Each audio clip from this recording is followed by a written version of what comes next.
20-year-old Samira belongs to a generation where SMS is probably part of the DNA. She defines multitasking.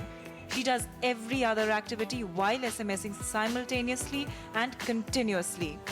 For school and college goers like her, with limited money in their pockets, SMSs are easy, cheap and fashionable. I spend probably 3 hours in a day messaging.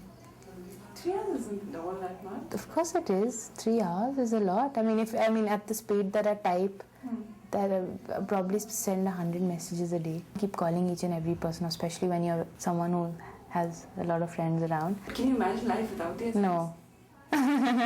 No. No, parents don't really understand that. There's a great generation gap, and for them it's all a waste of time. Things like, even like then, like, you probably just like THN, or when you like tomorrow, you just like TROW. You sort of, and there's so many times when that influences our, but even like what is like WAT when we write in messaging. But sometimes on paper that happens with me also so many times. When I'm writing what, I just forget to put an H. In fact, her family is worried she's become a compulsive SMSer.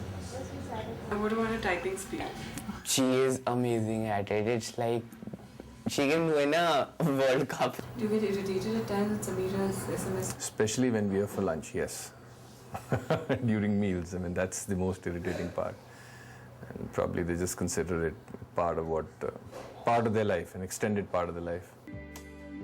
The profile of an SMS junkie just keeps getting younger.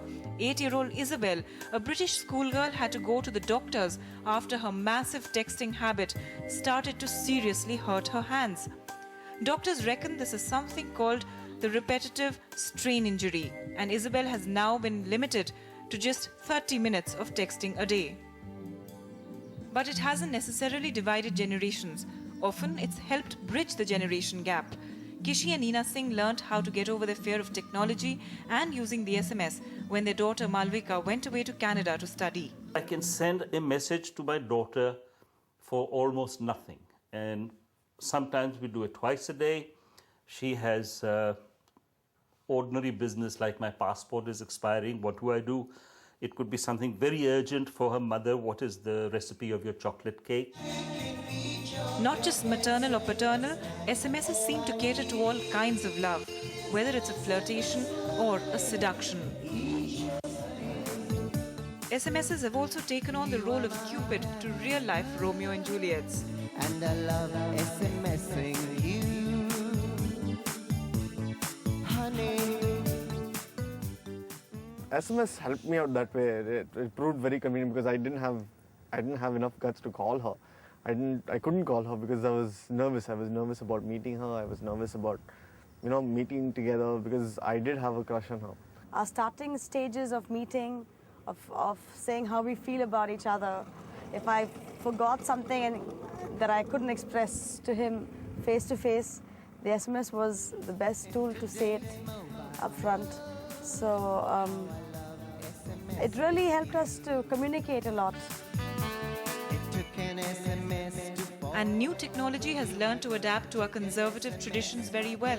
This couple in Ludhiana had an arranged marriage through SMS.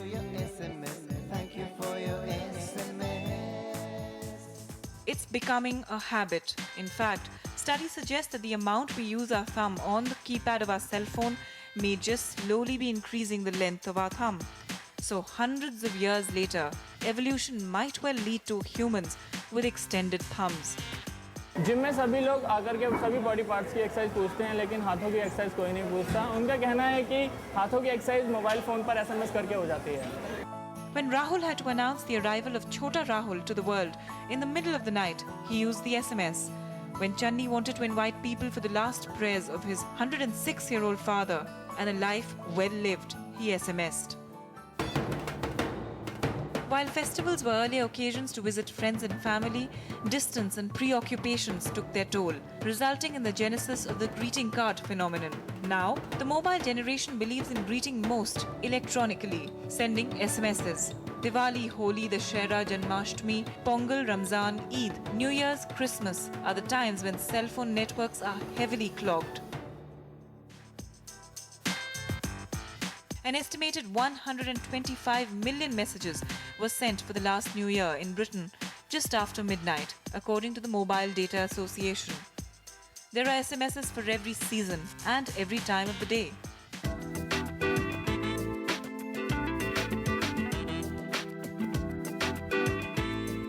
But what was considered just a fun thing earlier has clearly emerged as an alternate communication tool, embraced wholeheartedly by industry and business.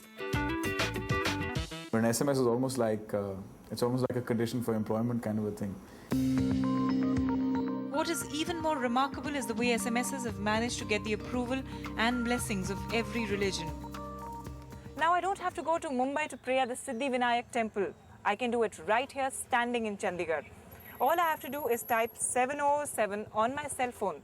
And this is one way I'm assured of getting an instant reply to my prayers.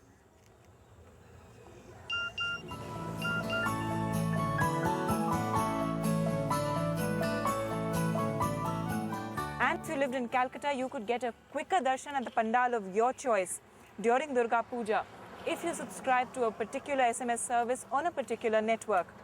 It seems gods can also be bribed through SMS.